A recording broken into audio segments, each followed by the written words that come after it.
Mister? How do you operate this Twitter thing or this Instagram thing or whatever the heck? You're supposed to know all this stuff. Anyway, welcome back to the show. The person that you see in my lap is one of my heroes. Yep, this is Lucy. Lucy is my spirit animal. Yeah. And I didn't understand until Jody explained it to me. What a spirit animal was. Yeah. And since the day I met this pretty one 6 years ago, she has glued herself to my hip and not left my side. She is a daddy's girl. She is wonderful. She's crazy. Yep. And fourth rule in the house, the dog's an idiot because she has done some idiotic things. Right. But this is my girl. This is the one I hang out with. And this is the one who hung out with me after my blood clot surgery and my cancer surgery. When I would get out of the hospital and I'd come home to rest. And she would just snuggle. Yeah. Yeah. That is the beauty of a dog. Yeah. And this one here, as crazy as she can get, I wouldn't trade her for anything. I know you wouldn't. This is my Lucy. And she's going to hang out with us for the remainder of the show. And speaking of pretty ladies hanging out with us,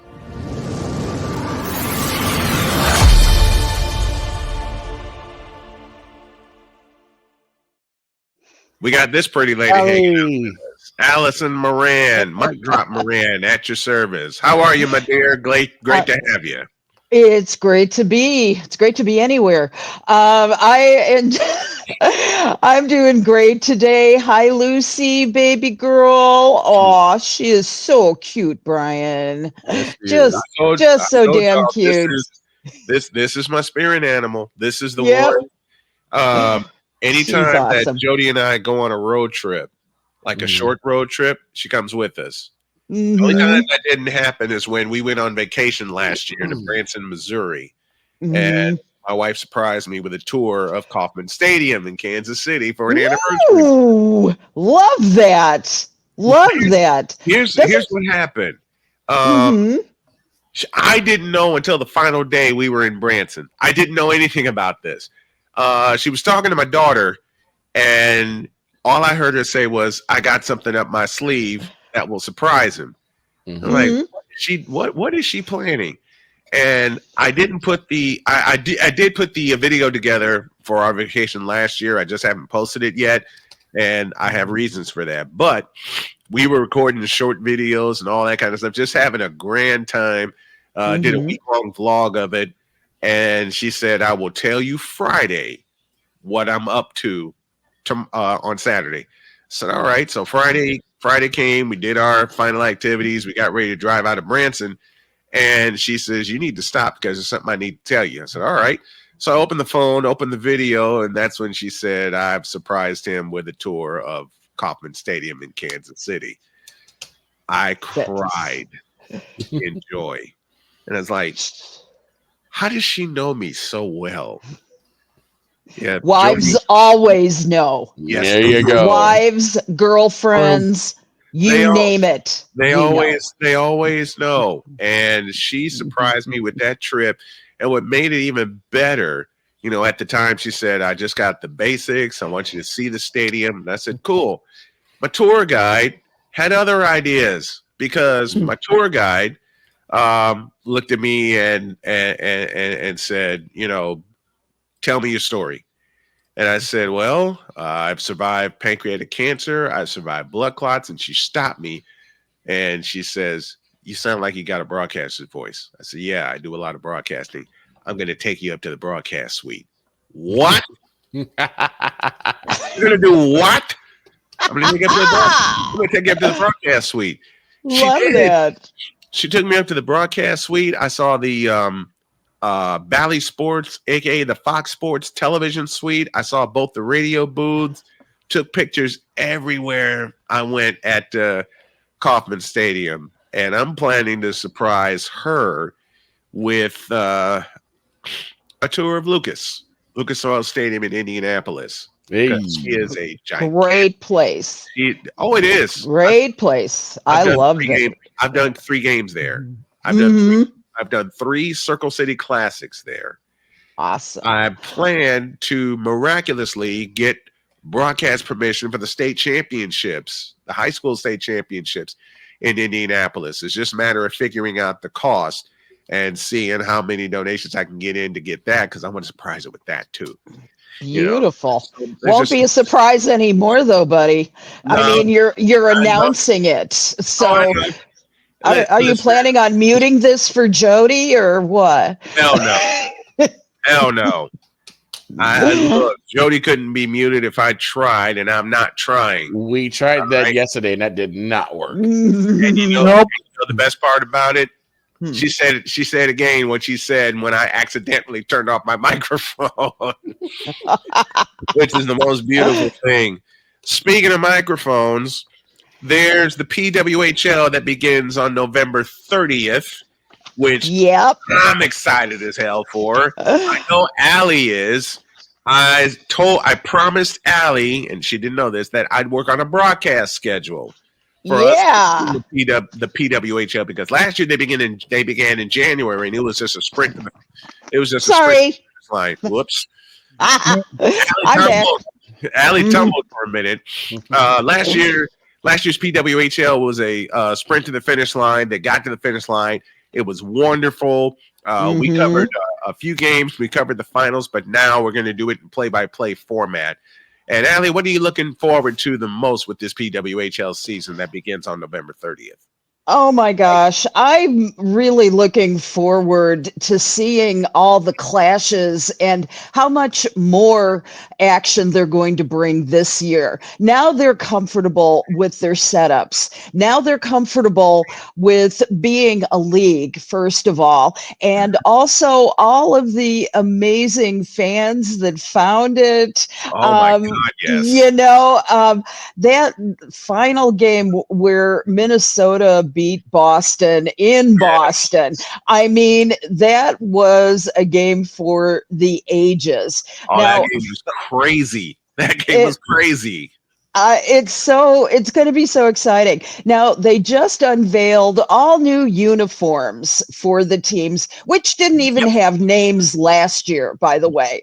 To recap, they are the Boston Fleet this year, Minnesota Frost, Montreal Victoire. I love saying that. Victoire. And you have to sing it. The New York Sirens, the Ottawa Charge, and the Toronto Scepters. I am so regretful that the Chicago Blackhawks didn't get in on the original 6 this time. They certainly did it for the Blackhawks. You know, was it, about 90 some years ago?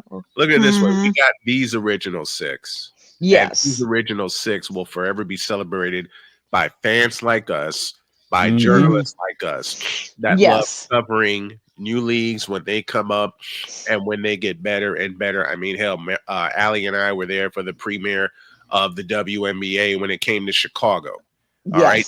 First game they ever played at the old Rosemont Horizon is the day I met Allie. And it's one of the days I met Allie in person, because we met earlier that week when I had her on my show live, and I was at Starbucks in downtown Chicago. Yeah. And we met that day. That sealed the friendship, and then we covered the Sky game that weekend. You want to talk about a loud house? Listen, people don't understand this about women's sports, and I want to talk to you about this. People don't understand about women's sports. The support is there. The coverage isn't. Yes. And that's where Allie, Big Dog, Victor, I, and others want to change that. That's kind of the focus heavily of Snowman Multimedia going forward.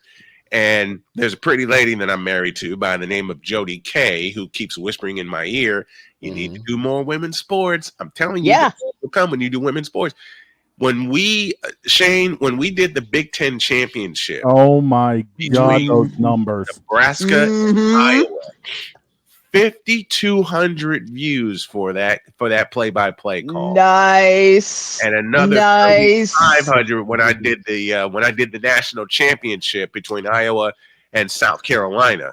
Now there's a group of teams that I'm going to follow, Iowa included. South Carolina definitely, because they're the defending champs.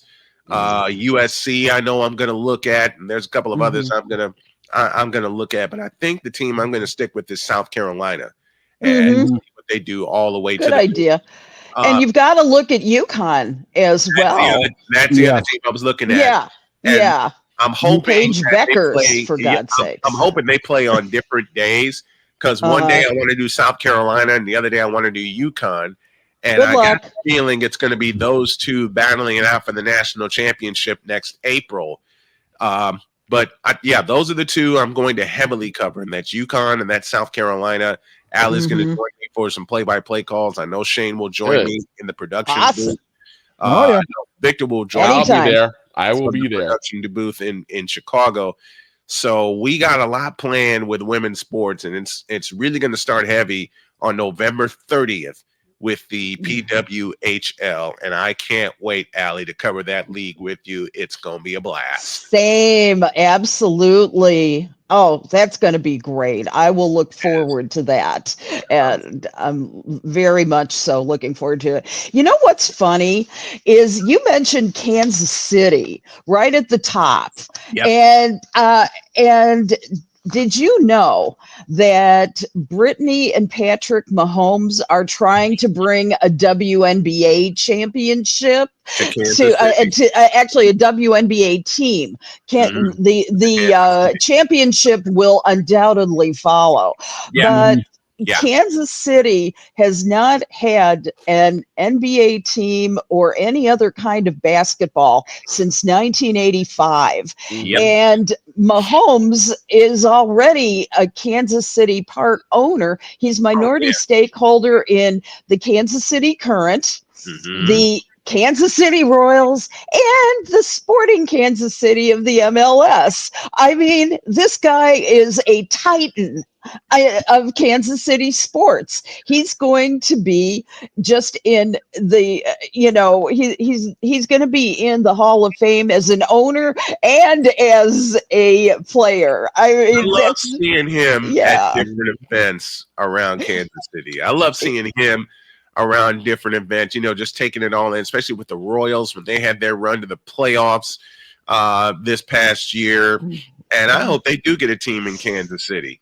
I really do. I will say this: it needs that Midwest needs that Midwest matchup again. The WNBA needs that Midwest matchup again. They do. Because whenever Chicago and Indiana or Chicago and Detroit got together, it was crazy. Oh my God. Well, Bill Laimbeer was the coach of the Detroit Shock, the former Detroit Shock. Now they're called the Dallas Wings. And then he was with the Aces. And he brought the Thunder, for one thing. And so any matchup between Bill Laimbeer and any team in the WNBA was going to be insane. And yes, I told him once that he was my very favorite interview of all time. And he actually, he was in the locker room, and I just said, Bill, you are my favorite interview of all time. And he kind of smiled. He goes, why? I said, because you're so quotable. I can always count on a quote from you that will be momentous, that'll be picked up everywhere. And that provides the help for women's sports that's really needed. It does. Oh, yes. And then here's what people don't realize about Bill Laimbeer. When he was brought on to the Detroit Shock and he got introduced to the WNBA, he was all in. He was. He's all in. I did an exhibition game at Chicago State when the Detroit Shock played the Chicago Sky. It was one of the first exhibition games I ever went to, and was glad to be there at the top of that season.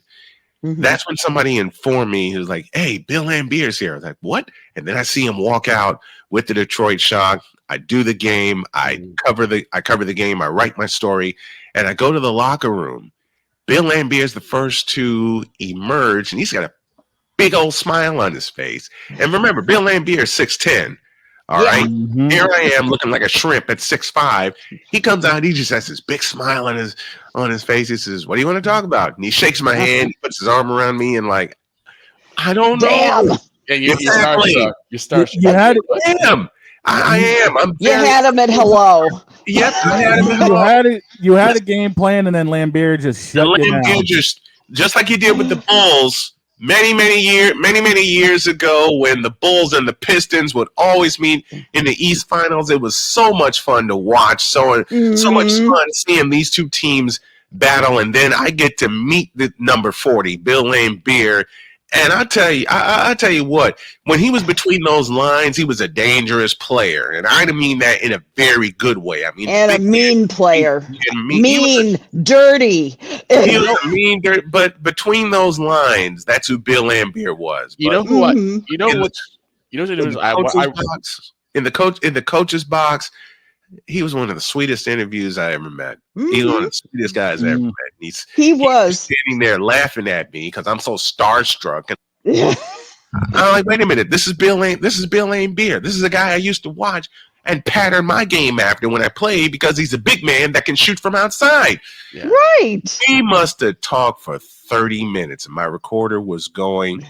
We just sat there and just talked, man. I mean, very few points about the game. We just talked about life. And he said, when I was between the lines, it was war, and it was time to get it on with war. But when I'm over the lines and when I'm doing this, he says, he said to me, I'm all bought in with basketball, which further cemented my love for women's basketball, because as you guys know, my first year watching women's hoops was 1982, and that was when the NCAA had their first ever Final Four for the women at the Scope in Norfolk, Virginia. Go ahead, Victor. One thing when it comes to like individuals I want to meet, and I'm more on the media side, Coach, you know, I like to see Lawrence Holmes, but there was a person that was honored a couple of days ago, even though there was a horrible loss. But she has been a sidelighting reporter extraordinaire, and I'm talking about the legendary Pam Oliver. Yeah. Oh yeah, yeah. And we love Pam. When I hear about how great women are in terms of sports, being especially sideline reporters, Pam is one of them. Pam is like queens when it comes to. She's so diligent about her job. She's so diligent. She's so thorough, and I'm like, man, I would love to meet her and chop it up with her. She is such a warrior and such a proponent for all for women being involved in all sports. And she was so gracious when she lost her prime position to Erin Andrews. It was back in the day, and I felt for her. I actually did a token female story on Pam Oliver, and you know how unfair they treated her, and what a goddess she was about it. And I know that even to this day there has to be some level of hurt inside here. But she's such a professional, and she knows her damn stuff. I mean, it's impossible to say that any amount of respect is enough for her. So she's a total teacher. She is. Yes. You know, one play-by-play women's play-by-play announcer I had the pleasure of meeting, and I think Allie was there that night in Chicago, was Beth Mowins. Yes. With ESPN. Love Beth. Love Beth's voice. Oh my God, that's so approachable. Beth was just so approachable. Okay, and I saw her come downstairs, and I got so excited. One of the guys from the Sky said, "Man, what are you doing?" I'm gonna go say hi to Beth Mowins. Like, Beth Mowins is here. I'm like, she's right there, and I'm awestruck. I've been awestruck as a media person since I started in 1995. All right, and I've met a few of my favorites. I walked over to Beth Moen. She turns around, looks up at me, and had these wide eyes, and she says, "How are you doing?" "I'm doing fine, and it's great to meet you." She shook my hand, she gave me a hug, and I told her, "Have a kick-ass broadcast." And she says, "I will." Boy, and she did. I bet. Meeting Beth Mowins that night, and now I look forward to the day where I meet the great Doris Burke. Oh Ooh. my. Ooh. We love our Doris. I We met- love our Doris. I met Mike Patrick in 1995 at Mhm. the ACC tournament final. And of course, the great Dick Vitale was there with him at the Greensboro Coliseum. Met them. And I've always told this story when it comes to meeting broadcasters. One of my favorites of all time is the great Wayne Larrabee. Yeah. Who was the voice of the Bears for many years. He did the Bulls with WGN, and now he's the voice of the Packers. I saw him at Butler University because I had a game to do at Butler with the UIC women's basketball team and the Butler Bulldogs. I saw him come in and I said, I should go introduce myself to him. I was scared, but then I wasn't. I walked over, I met him. I said, I've always loved your work. Your style is what I use when I do football play-by-play. Man, he shook my hand, gave me a hug, and took a couple pictures with me. Do you want to know who I really loved meeting and who became a friend of mine? Who's that? Bob Costas. Yes. Legendary. Bob was the most gracious man. I'm sorry to trot on your parade, Brian, but Bob actually was the one who gave me the confidence to go up and ask blindly if someone could be on this very early sports show that I put together for Chris Radio 1,000 years ago, and he agreed to be on it, and then he sent me a note afterwards, and he said, Alison, he was very formal. He called me Alison, and he said, I really appreciated your thoughtful style. And I'm going, that was all I needed to have the confidence to be able to think, damn, I could really do this job. I'm not sure how. Yeah. And at that point I was so young in the business, and we kept a correspondence for quite a number of years after that. He donated to my causes. I mean, just a prince of a man. And he would take a call from anywhere. He was in the Olympics, out in Korea and all those things, just as long as we were there. So those are the kinds of people that we really want to have in the business. The people who lift up others. Like I said, I met Wayne Larrabee. It was a pleasure meeting him. And 2005, I wound up going through a job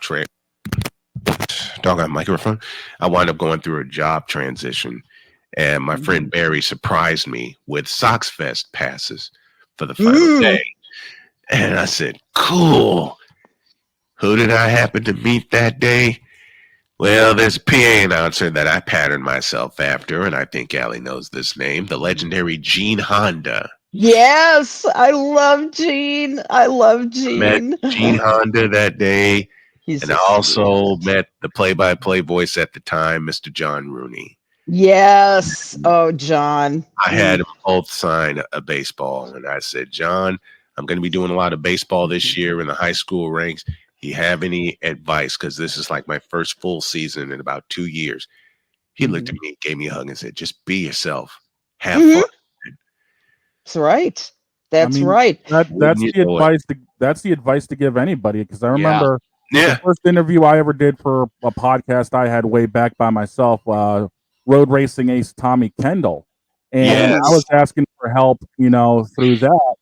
And the biggest help I got was from the legendary announcer himself in NASCAR, Mike Joy. Flat out said, just act like you're just hanging out on the back porch on a couple of rockers drinking. That's right. Just be chill. The first ever broadcaster that I met was in 1995. My very first game, as a matter of fact. Chicago State played Northern Illinois. And at the time, Northern Illinois had a young bruising center by the name of TJ Lux. And I said, on the air. I said, TJ Luggs finished with 26 points and 14 rebounds. We wrapped up our broadcast on the track at the old arena at Chicago State. Kevin Lee, who was my cameraman and my color commentator at the time, said, how do you remember how many points they had? I said, Kevin, it was just a total guess. He said, well, let's confirm it and go look at the score sheet. You're on, man. And my brain's thinking, I am probably so far off with those numbers. But we made TJ Luggs our player of the game. Go downstairs, and that's when I meet the legendary Bill Baker, who just recently retired from Northern Illinois. Yeah. And I said, can we see the stat sheet? He handed it to us. I'm looking, and Kevin's looking. He says, no way you got this right on the money. Because TJ Luggs had 26 points and 14 rebounds. Damn. He says, there ain't no way you got that on the money. And somehow I did. And I just did an interview with Bill last year. I've yet to post it, but I will post it. He is my first ever mentor. And so is another familiar name, Dave Ennett. Oh, Dave.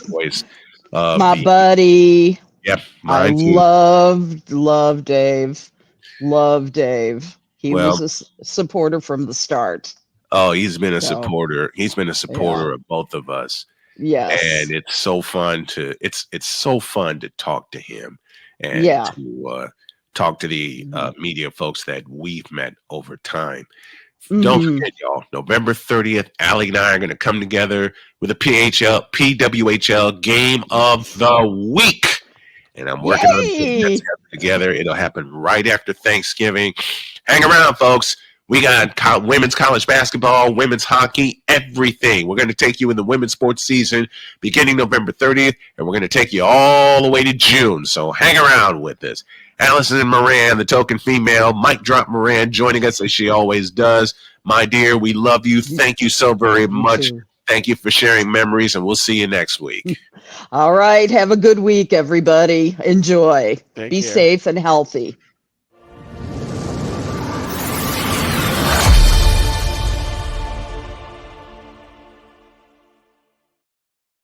Don't forget tonight, 10 p.m. Eastern, Klay Thompson returns to the Bay as the Dallas Mavericks face off against the Golden State Warriors. Yours truly, Brian Snow, will have the call. We'll be up at 9:45 with our pregame show presented by Wanna Parlay. Have a great day. God bless. Remember to make your next move your best move. And always remember, if your dreams don't scare you, they are simply not big enough. Dream big, do bigger. We are, and we hope y'all are too. Thank you to all of our guests, and thank you to all of our fans. So long, everybody.